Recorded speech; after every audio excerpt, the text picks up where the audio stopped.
welcome back to another episode of the ProPrep Roundtable Discussions. I'm Dr. Andrew Schwell, head coach at ProPrepCoaching, and I'm joined today by Natalie Woods, David Taylor, and Robert Brown. And we're going to discuss the post-contest catastrophe.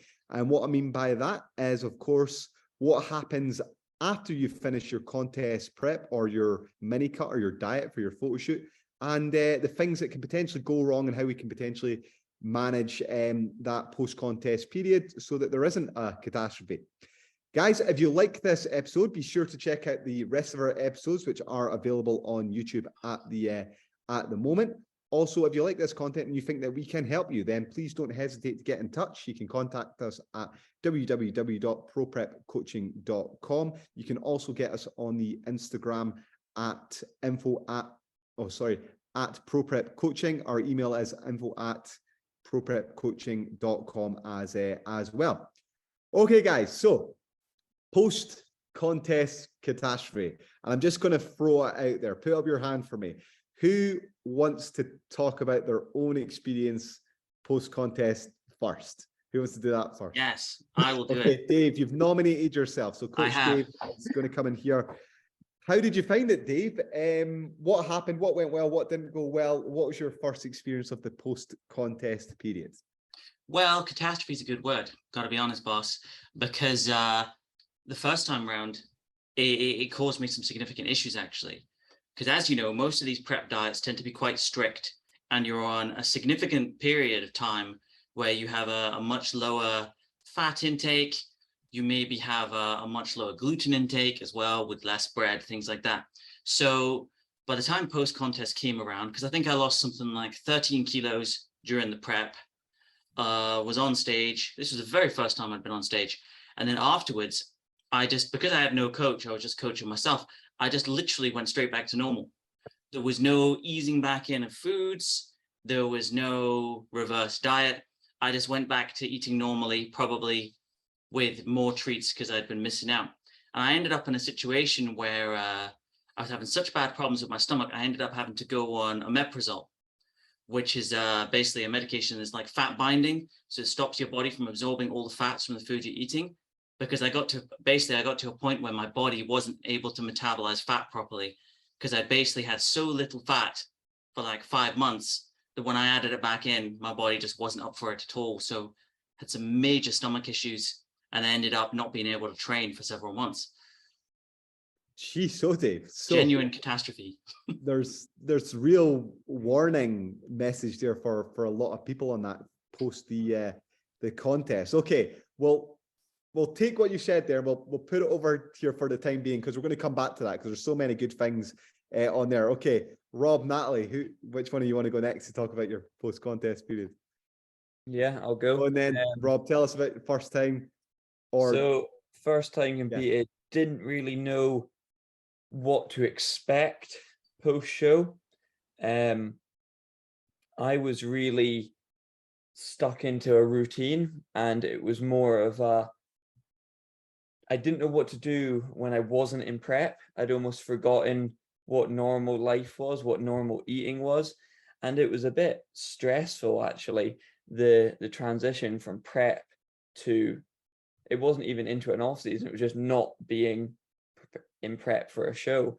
And the mistake I made in terms of eating was trying to eat everything that I'd missed out on as quickly as possible, trying to get them tastes for them certain things that you had in your mind for that amount of time. And the issue I had was mine wasn't as much straight away. It was the ongoing week after week after week after week of not having a structure in place. And it was going from a week of eating rubbish into the second week where I was still eating rubbish and not tidying things up. And then it was carrying on until it got to a point where even training was starting to suffer. So yeah, my catastrophe was that ongoing effect of the rubbish going in my body. And correct me if I'm wrong here, you did the first contest gained that weight, ate all the rubbish, and then you went and did another contest. Is that right? Yeah, it was pretty much Same season. mid-season pretty much. Had to kind of get rid of it again. But all I needed was that structure back, and I was fine. So it was the not being prepared thing that caused the catastrophe, not having a plan and goals set. That's what caused the real issue. Okay, so again, lots of real good stuff, and you touched on structure and being prepared, and the snowball effect, and forgetting about normal life. Natalie, okay, that leaves yourself. So I think actually, like, my first experience was kind of the opposite to what these guys are describing, in that with my first competition, I'd never obviously dieted down to that level of body fat before, and I absolutely I loved how I looked, and albeit I was very aware that it wasn't healthy or sustainable, but sort of coming out of a competition, I found it quite hard to see my body changing afterwards, and kind of becoming a bit more normal and filling out, and letting go of that kind of feeling of being super lean.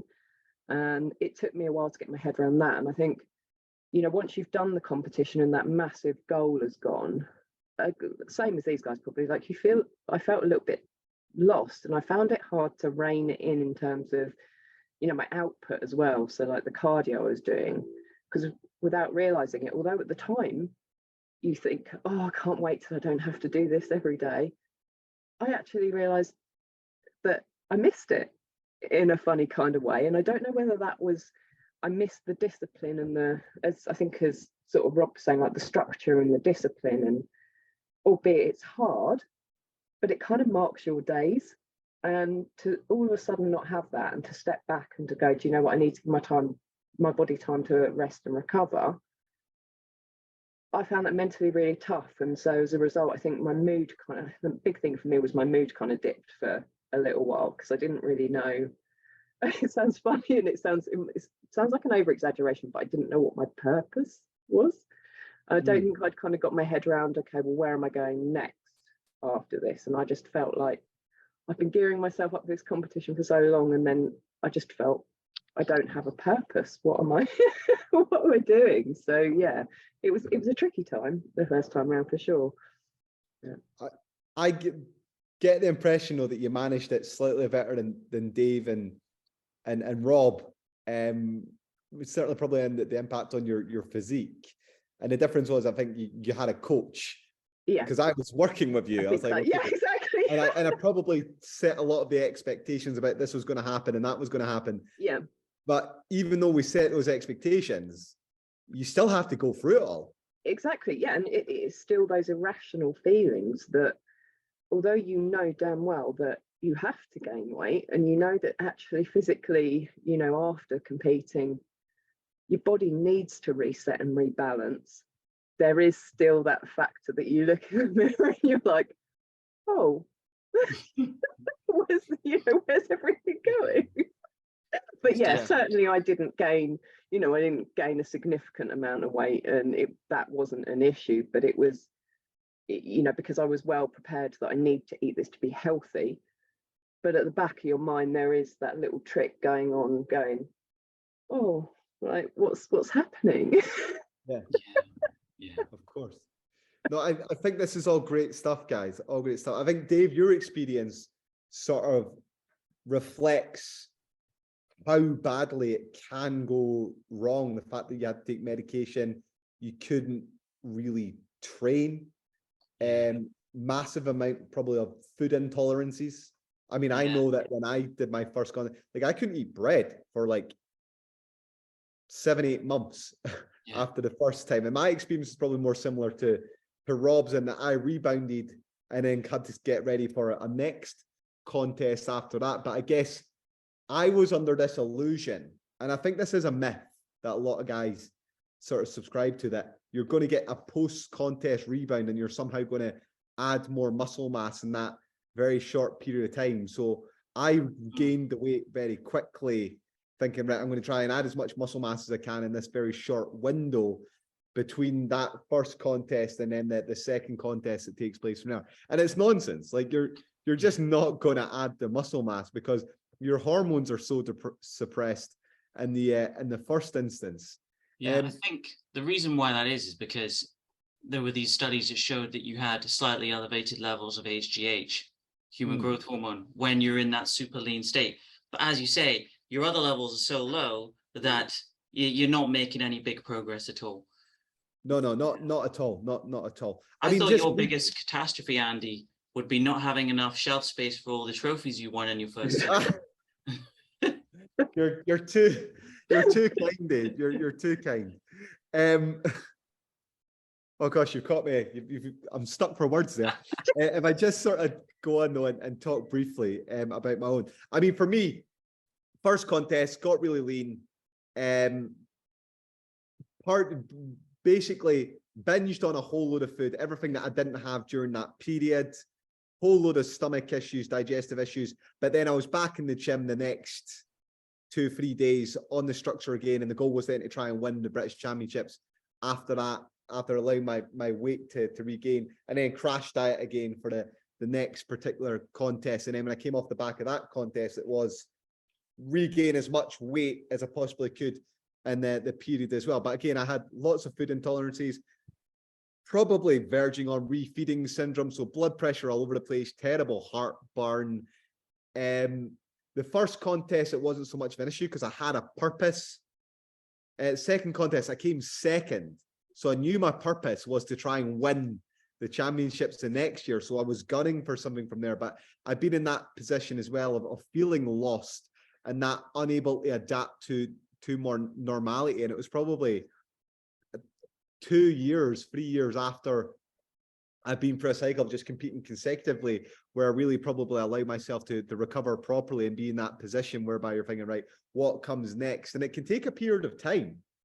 People do feel lost, and everyone comes to that sort of equilibrium of normality again at their own sort of rate. And I've seen people get back there very quickly, and I've seen people prolong it for the 6 months from there.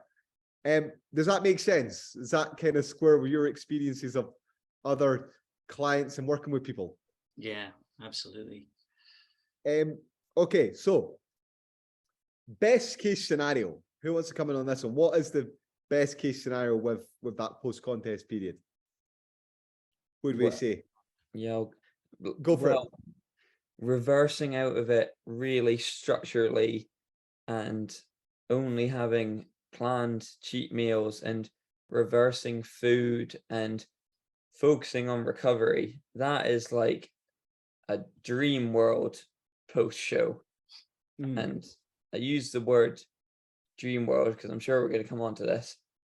That often doesn't happen as well as it probably does. You think it's going to go in your head, but that would be like the ideal scenario, I think. I think the interesting thing is about this reverse dieting concept is that the people that are pushing the reverse dieting concept tend to people that are experienced competitors themselves or experienced coaches, and they often forget that first experience or first couple of experiences that a lot of people have, that actually you might be able to do that 6-7 years down the line and control your food and everything like that, and that might suit a particular personality. But for a lot of people, that post-show period is extremely challenging, and the adherence you're likely to get from that reverse is going to be really, really low. And you can see you nodding your head alongside that, sort of knowing from there. So there's a big difference between the experienced competitor and the novice competitor in terms of what they can handle. So yeah, that's one way you could potentially do it. What were you thinking, Dave? I can see you're wanting to come in on this. I think diet fatigue is a big thing. Even when Rob was saying the things about the reverse diet and the I was thinking, I wouldn't manage that now. You know, I'm obviously just finished my season, and the idea of tracking only planned cheat meals, you're exhausted. You can't follow through. So for me, like the ideal would just be don't gain too much weight. So experienced competitors, you can have more complicated criteria laid out for them. But for newbies or early season competitors or people who've just had a really long season, just simple targets. Don't go beyond this weight total. don't overeat to the point where you get too fat and it starts affecting your health or your performance. And ideal is going to be different for different people as well, because if someone's planning on competing again the next year, you don't want to gain too much. But if someone's going into a really long off season, they've maybe got a bit more flexibility with what they can do. But yeah, for me, for my guys, it would just, especially the less experienced ones, it would just be, just don't get too fat. I think that's not bad advice. Genuinely, it has to be tailored to what were you thinking, Natalie? I mean, for me, I think the thing that I kind of always say to people as well is, and exactly what Dave was saying about this diet fatigue, and you know, a lot of people after spending months and months and months on this kind of restricted diet, to say to them, we're just going to slightly increase your quantities on this. They don't want to be eating the same foods, that like they're done with it, they're fed up with it. But it's kind of shifting that mindset to health is what I always say, is to just think health. So even if you are eating more, just make sure you get enough of the good stuff in. Just don't go and kind of fill up, you know, with all the junk, you know, so kind of make sure you're getting kind of your fruit and veg and a variety of different colors into your diet, and just focus when you're about to eat something, just think about health. You know, and obviously I'm not saying that you can't go and have the odd treat here and there, because to a lot of people, as you're saying, that would just be like, I'm just going to go and binge on it if I'm not allowed to have it now. You know, but just kind of saying like, well, you know, moderation, and don't fill yourself up with that junk so that you can't get the nutrients you need in, because this is a key time when your body needs them more than ever. So yeah, I think that's great stuff in it, and it's all good advice as well, and it's a really nice segue into the sort of the topic of health. I mean, when we talk about this stuff, I've studied bodybuilders in my lab, so I have done physiological measurements on people getting ready for contests from 6 months out to the week, 2 weeks before a contest, and then 2 months post-contest. And I've had them in the lab, and we've done a variety of different physiological measures, but I've also done psychometric testing on them. So looked at attitudes around food, attitudes around their body, depression indices. And then we've also looked at performance influence as well. So how well do you perform anaerobically, for example? And what you see is, again, and this is why it's great to take it back to health, that we know that bodybuilding is an extreme sport, and it crosses that line of what is healthy. We want to look crazy looking and have that perfect body, but that is not necessarily conducive to our health. And I think the great expression I always heard was that, I think Lee Norton once said this, that bodybuilding is effectively controlled starving to death. Yeah. So we're trying to get as much body fat off ourselves as we can, while maintaining as much protein tissue as we can. And if you look at starvation studies, what happens is, as soon as someone gets all the body fat off themselves, the next thing that happens is they lose the protein mass and then they die. Yeah. So that is why it is sort of that controlled starving to death from there. And we see a lot of stuff happening. And I know, Dave, you've been going away reading this stuff, but you see things like depression and basal metabolic rate from the loss of body mass, but also from the loss of muscle mass and adaptations that take place. We see a massive effect on hormones. So the sex hormones, estrogen, testosterone, significantly suppressed alongside the follicle stimulating hormone and luteinizing hormone as well. And that has consequences for reproductive health, obviously, at the same time. We see massive amounts of the corticosteroids, things like cortisol, increasing. So these are hormones which are responsible for mobilizing fuel stores. So unsurprisingly, they're always elevated because we're always trying to break down fats and amino acids for energy when you've got such a limited intake coming in here as well. But also the stress.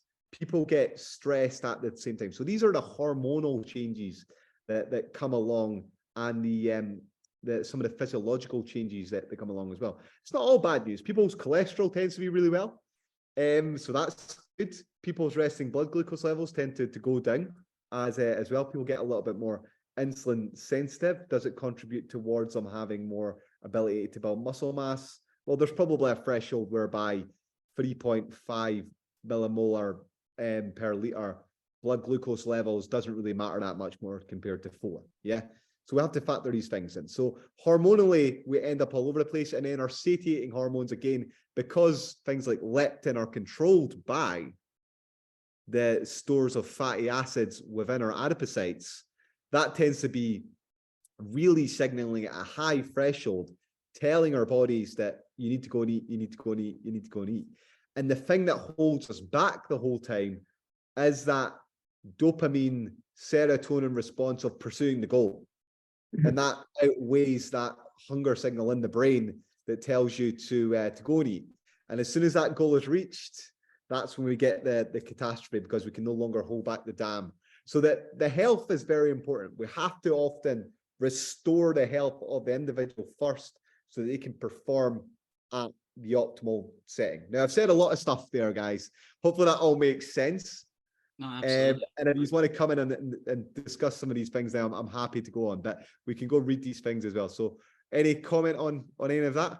Yeah, I mean, linking into the leptin thing, I mean, when we were preparing for this call, I was looking up articles, links between hormones and hunger was one of the things I was looking at. And obviously, leptin is the hormone that controls your kind of like how big or small you are. It will tell you to eat. It will help stop you eating. It'll give you sensations of fullness. And obviously, as you say, the less fat you have, the less leptin you have, because leptin lives inside fat cells.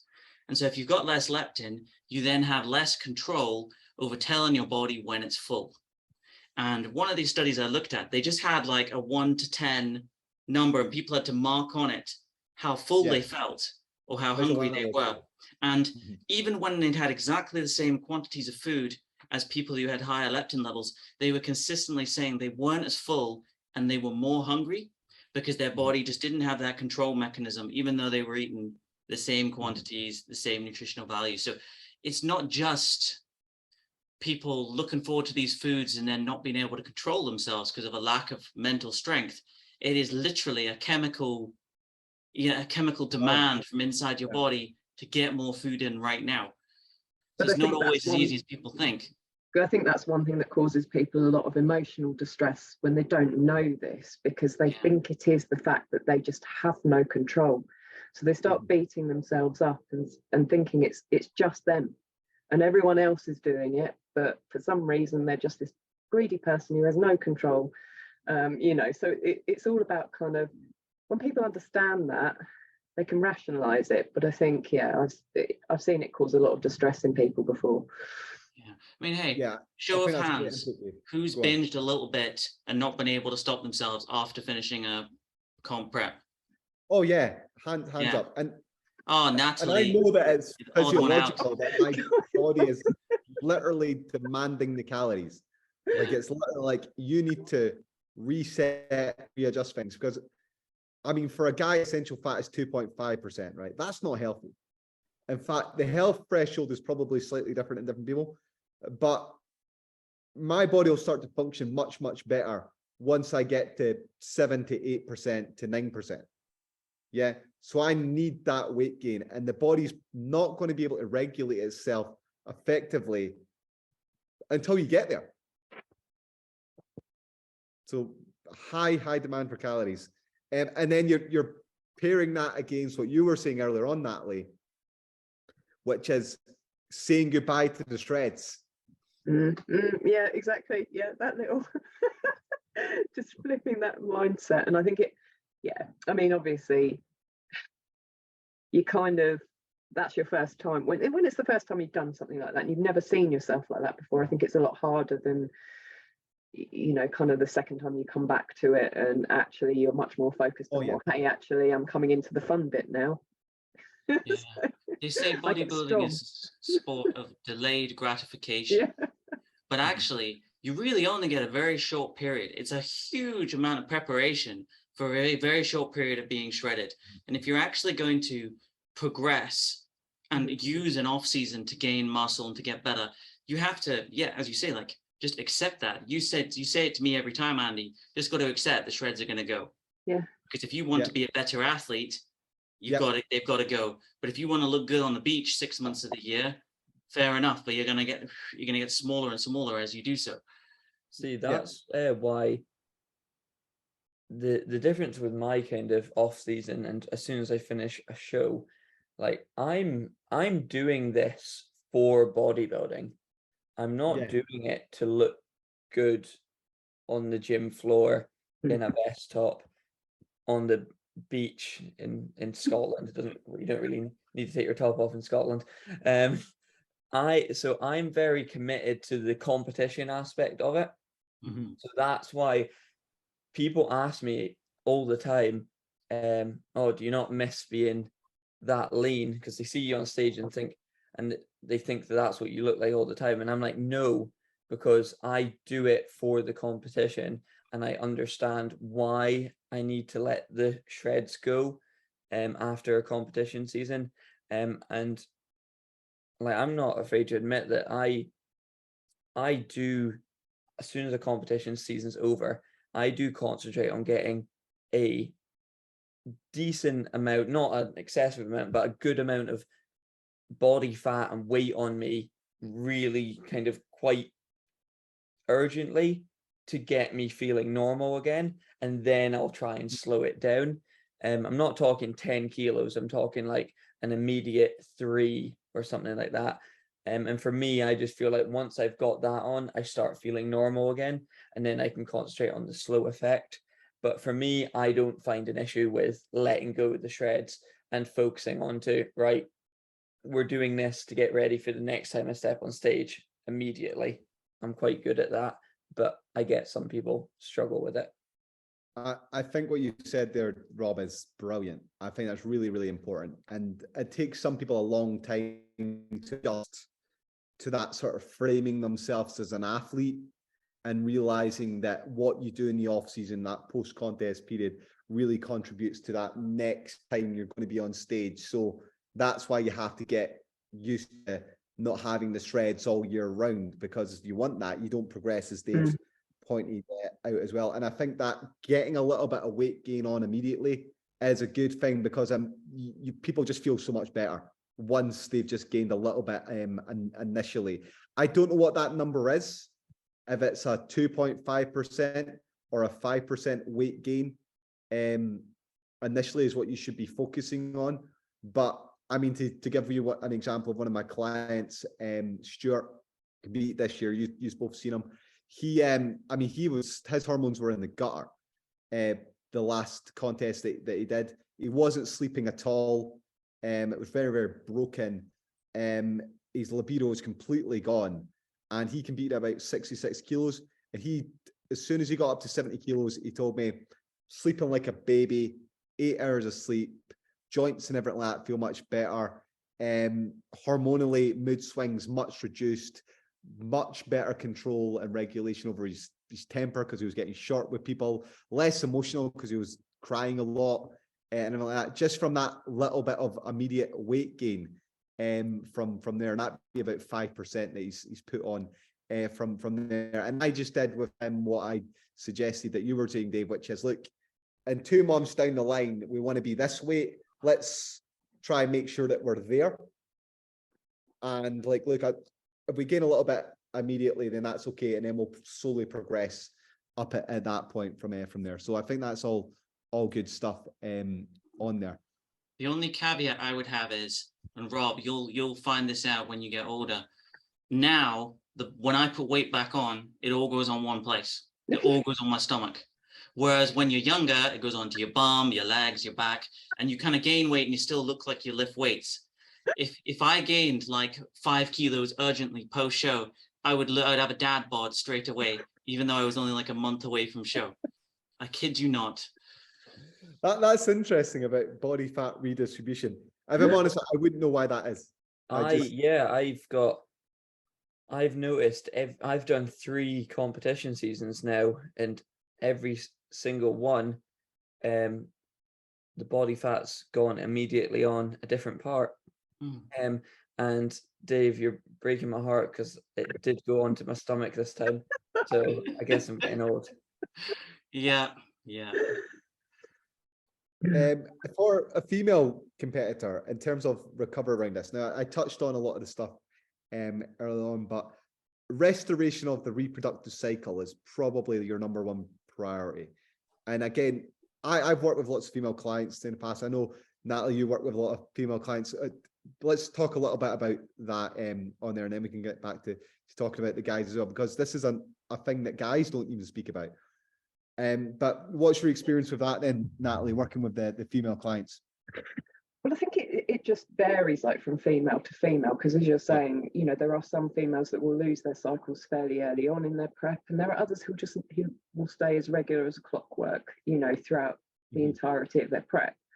And I think it's important to know, you know, for those who do kind of lose their cycle, to realise that, you know, as you back out the competition and start regaining that body fat, then things should return to normal, but it won't be overnight. You know, your hormones obviously need a chance to rebalance and reset. But obviously not to be, I know it sounds crazy, but to not kind of be too overly concerned that it's a permanent change, and to understand why it's happening, you know, essentially, because it's one of those things that, you know, it's not necessary, it comes back to that, it's not a necessary function for survival. So the body won't prioritize it if your body fat levels are going down too low, and it can use the energy for something else, you know. But again, it is such an individual thing, so you can never look at the next lady and kind of go, well, because that happened to her, it's going to happen to me. I think we all have kind of a set point that our body is quite happy at in terms of body fat. Some people's bodies prefer to be carrying, you know, to be at the higher end of the body fat range, and others are naturally, you know, genetically quite lean. So it's just going to be dependent on where you sit on that scale as to where your body's happy, I guess. I think that's good stuff as well. One thing that I've noticed with working with female clients, and obviously I live with a bigger competitor as well, sometimes that set point, there almost needs to be a little bit of overshoot from where you were before for that cycle to come back. So just to throw some numbers out there, maybe it was 60 kilograms is where you always sat before when you had a menstrual cycle. Maybe you need to get to 63 for it to come back. And maybe you lose it at 55. But you had to get there first before it comes down. And that return of normal hormonal cycle, the menstrual cycle can be kind of sporadic, a little bit all over the place, unpredictable for at least those first 3, sometimes 4 cycles before it kind of returns. But the thing is, a healthy body is a high-performing body, and a high-performing body is one that's going to add muscle mass. So again, that restoration of that menstrual cycle is a good sort of idea to shoot for in terms of the muscle mass, or rather a recovery phase from there. I just think it's just important that people are aware that this could, you know, there's no guarantee it's going to happen to you, because as I say, for some ladies it never goes away and it's as regular as clockwork. But it's important that people know up front that it's something that could potentially happen to them at some point down the line, really, so they're aware of all these things. It's the same with a lot of hormonal type of things that I was very lucky, and I so far in all my preps I've never had any issues with sleep, with anything along that lines. I've been very kind of normal all the way through, no big mood changes or anything, but it's knowing that everyone can react slightly differently to that prep. And you do kind of see it. I see posts on Instagram, because I follow a lot of female athletes as well, about the whole menstrual cycle topic, and it hits people very differently. So it's one of them ones with all the hormones. It's good to reach out, because I guarantee there's somebody that's experiencing the same thing. It's also important to have a coach in those circumstances who knows what they're doing, because you don't always have the same experience with hormones as a competitor. You don't always have the same diet as a competitor leading into shows either. Some people are going to need more fat because they're going to have all this trouble with their hormones. Some people are going to need more carbohydrates because they struggle with energy.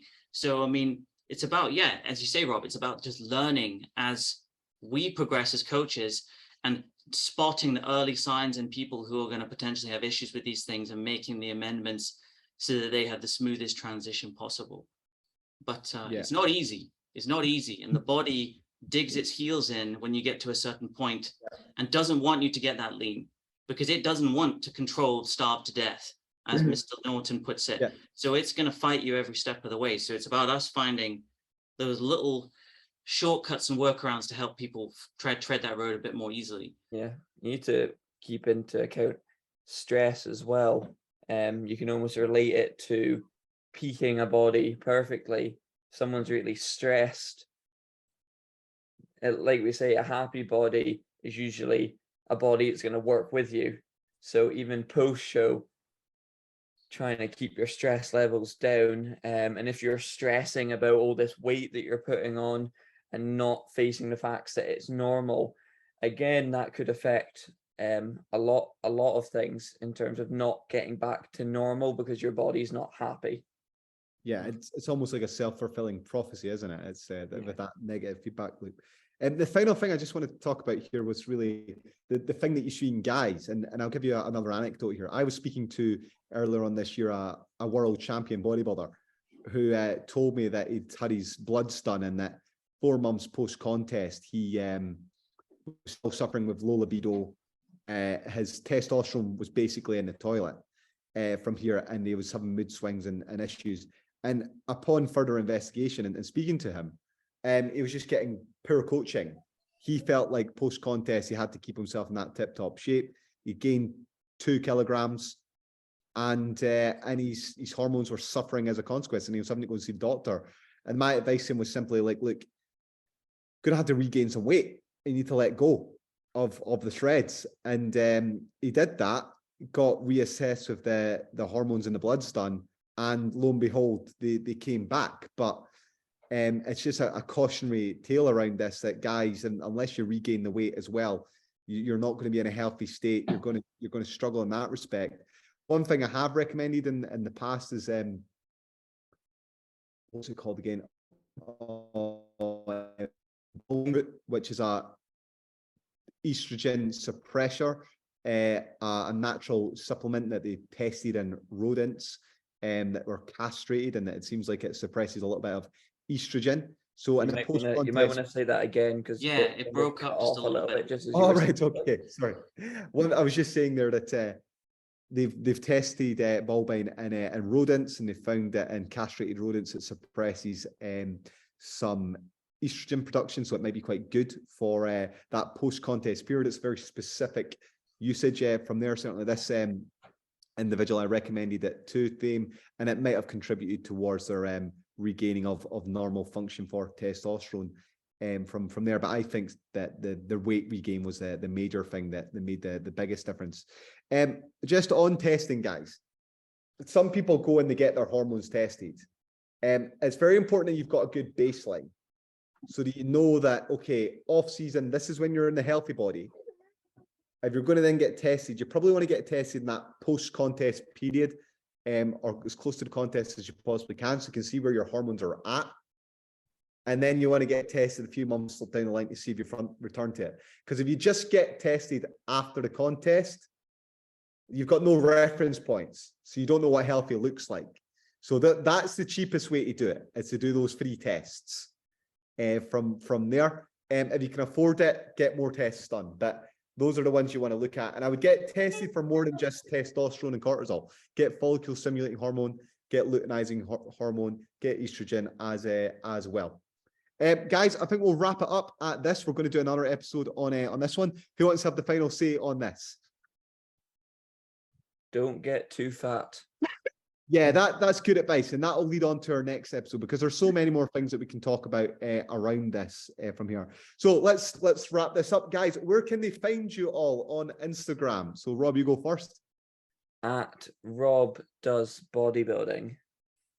Dave, where can we find you? At David T, personal trainer.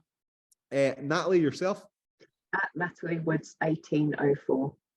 Okay, and I'm fueled by Scott's Oats. You can also contact me on ProPrepCoaching. Guys, thanks for your attention. If you like this episode, don't forget to like, leave a comment, subscribe.